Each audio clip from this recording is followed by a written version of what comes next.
Leo, Sun, Moon, and Rising. This is your tarot reading for the week ahead. When I laid your cards down, I literally went, whoa, what's going on here? I say that because you have the Ace of Pentacles, the Ace of Swords, and the Ace of Cups within a 5-card spread. So 3 out of 5 all being aces. Aces representing seeds, new beginnings, new energies coming through. So if anybody's going to be looking forward to and embracing the new year, it's going to be you, Leo. So some really, really exciting things coming through.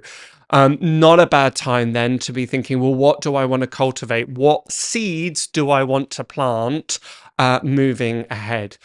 It's going to be a bit of a balancing act between self-care, self-nurture, and just looking after yourself, because we have that Ace of Cups and the Temperance. I'll speak a bit more about that in a moment.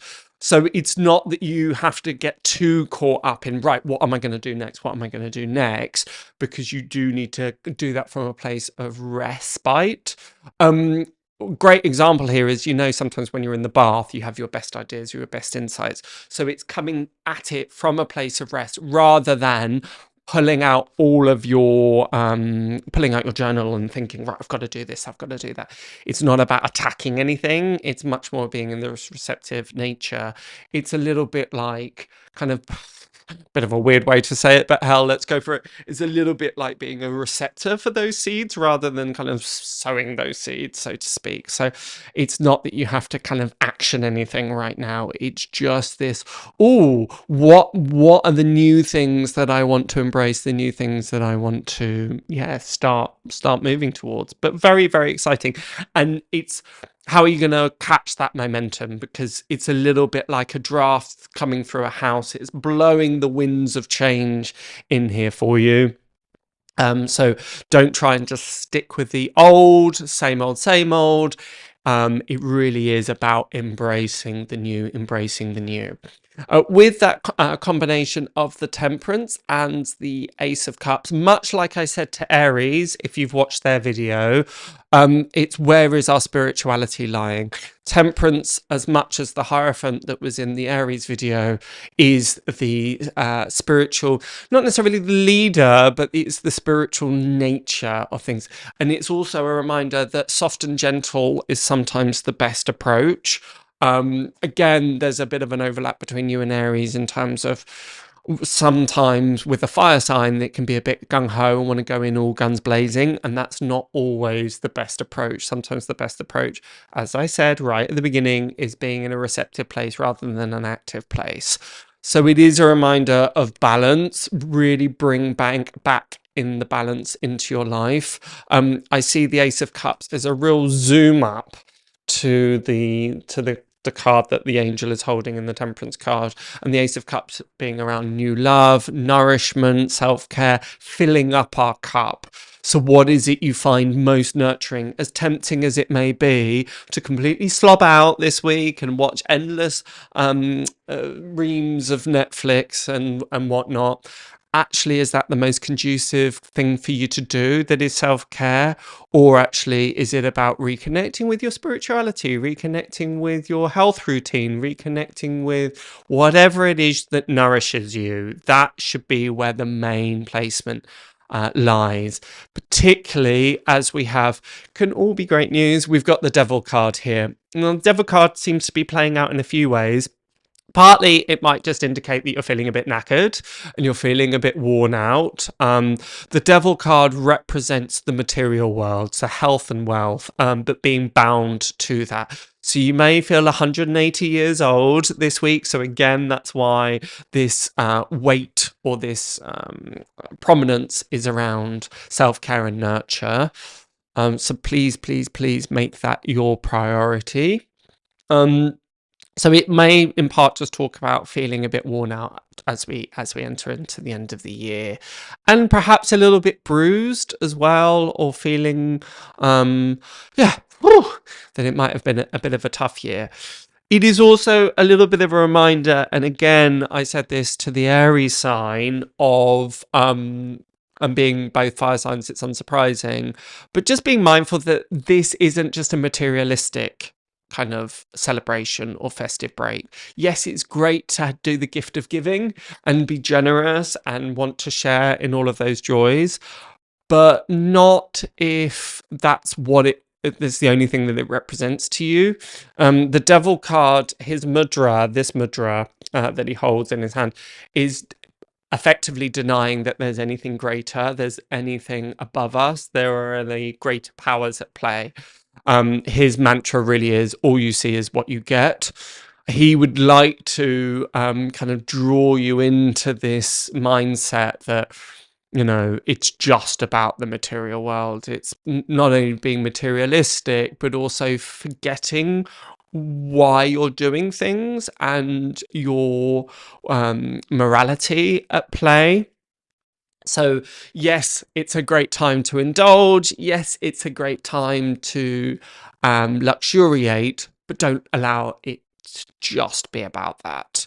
And also in part about, with that mention of balance, where is your spiritual balance too? Does that need to come a little bit more in tandem? You can see with the Temperance card that the angel has one foot in the water and one foot on land. So this is about being realistic while also idealistic, or the conscious and the unconscious mind. Whereas the devil would have us solely within the conscious mind.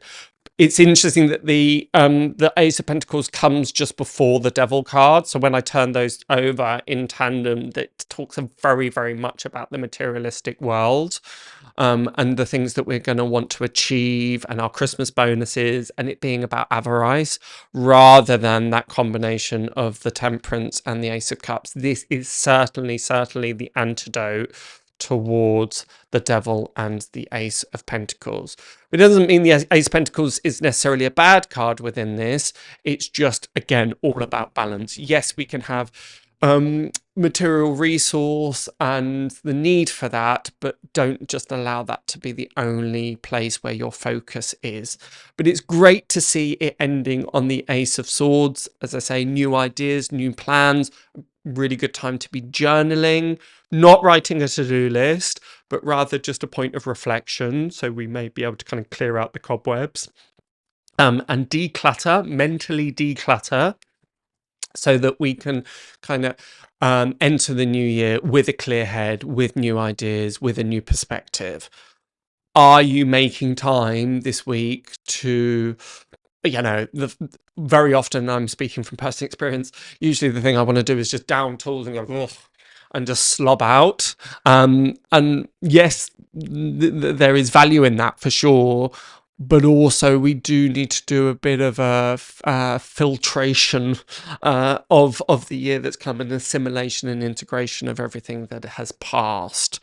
So please guard against just eating box full of chocolates and just kind of switching the mind off. That isn't quite the course of action, as tempting as it may be.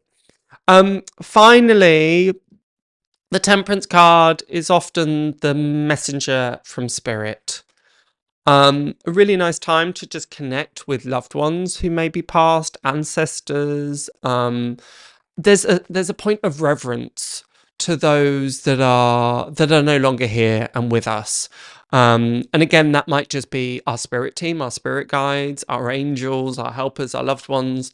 But it can also be, loved ones or ancestors that are no longer with us. So being sure that we, Christmas and the festive break can be a really perfect opportunity just to reconnect with that and just make an offering. That's what I would really encourage, is just making an offering of all our forebears, all those that have helped us get where we are. Very often the extent of what giving means at Christmas is presents. But actually, most importantly, these presents are an expression of our gratitude and thanks to those that are in our lives for all their support that they've brought, or the love that they may bring. And it's just a reminder here that we don't just do that on those that are here. those that have also passed. So just taking a little moment in whatever way feels kind of resonates with you. But ultimately, really, really lovely. I love to see all of these aces together. Really, really powerful, potent energy. So it's a feeling of whatever seeds you do plant this week are going to really carry you forward for 2025. So that's my reading for you, Leo. If you want a more rounded reading, make sure that you check out your ascendant, sun, and moon sign for a complete 360 view. But other than that, have a wonderful, wonderful Christmas. And I shall see you just before the new year, hopefully. But until then, bye for now.